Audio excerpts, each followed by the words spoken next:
Selamat datang di YouTube channel Ceritanya, yang membahas tentang histori yang ada di darat, laut, udara, dan cerita menarik dan histori lainnya dari mancanegara. Sultan Taha Saifuddin lahir di Istana Tanah Pilih, Kampung Gedang, Kerajaan Jambi sekitar tahun 1816.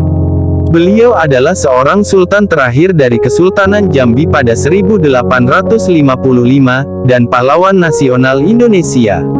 Ketika kecil beliau biasa dipanggil Raden Taha Jayadiningrat, ayahnya bernama Sultan Muhammad Fahrudin. Sebagai seorang bangsawan beliau termasuk orang yang rendah hati dan suka bergaul dengan rakyat biasa. Sultan Taha termasuk keturunan ke-17 dari Ahmad Salim atau Datuk Paduko Berhalo dan Putri Selaras Pinang Masak. Masa muda Sultan Taha dihabiskan dengan menimba ilmu ke berbagai tempat, mulai dari Jambi hingga Aceh. Di Aceh, Sultan Taha menimba ilmu agama Islam selama 2 tahun. Selain itu, beliau juga mendapat pelajaran tentang kebangsaan. Pelajaran agama dan kebangsaan yang diperoleh dari Aceh, yang kemudian menginspirasi Sultan Taha untuk melakukan perjuangan melawan penjajahan kolonial Belanda. Sultan Taha dikenal sebagai sosok pemimpin yang cerdas, tangkas, pandai bergaul dan rendah hati. Beliau juga seorang diplomat ulung sejak masa muda. Tepatnya saat berusia 21 tahun, Sultan Taha mendapat tugas untuk memperkuat hubungan dagang Kesultanan Jambi dengan Malaya atau Malaysia, Singapura, dan Patani.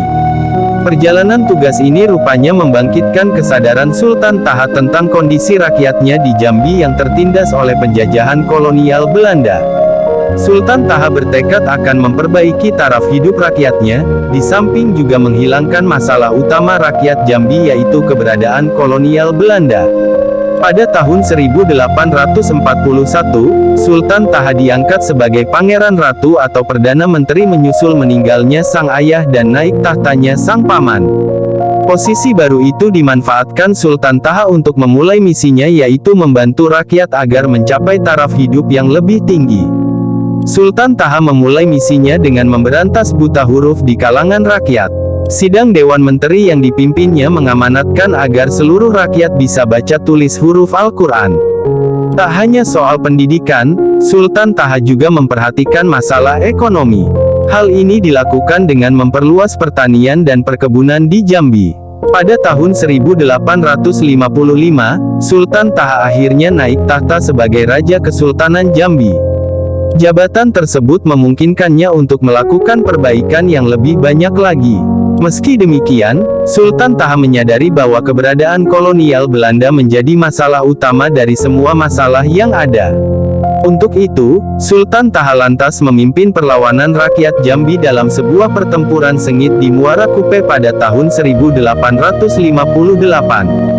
Sejak saat itu, perjuangan Sultan Taha dalam mengusir kolonial Belanda terus berlanjut hingga tahun 1904. Dalam menjalankan misinya ini, Sultan Taha mendapat dukungan penuh dari rakyatnya. Sultan Taha bahkan bersumpah di hadapan rakyat, yang kemudian dikenal dengan Sumpah Seti Setia. Perlawanan yang dilancarkan Sultan Taha sangat merepotkan kolonial Belanda, yang kemudian melakukan penyelidikan untuk mencari titik lemah Sultan Taha. Penyelidikan yang dilakukan salah satunya adalah dengan mengungkap tempat persembunyian Sultan Taha. Upaya itu membuahkan hasil. Belanda akhirnya mengetahui tempat Sultan Taha bersembunyi yaitu di Sungai Aro. Belanda pun melancarkan serangan mendadak ke tempat persembunyian tersebut. Pasukan yang terkejut berusaha menyelamatkan diri ke hilir Sungai Aro. Namun, Sultan Taha sudah tidak bersama pasukan saat menyelamatkan diri. Rupanya Sultan Taha gugur dalam serangan mendadak tersebut.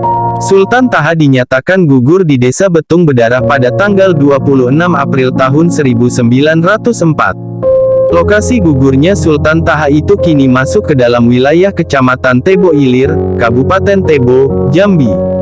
Atas jasa dan perjuangannya Sultan Taha Saifuddin, tercatat sebagai raja terakhir di Kesultanan Jambi, dan ditetapkan sebagai pahlawan nasional Indonesia melalui SK nomor 079-TK-1977 yang ditetapkan pada tanggal 24 Oktober tahun 1977.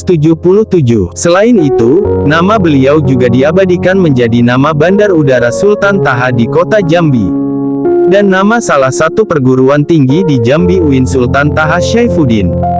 Dan juga nama kapal perang Republik Indonesia KRI Sultan Taha Syaifuddin dengan nomor lambung 376. Jangan lupa subscribe, like, dan komen, dan juga terima kasih telah support channel ceritanya untuk terus membuat konten menarik dan histori lainnya.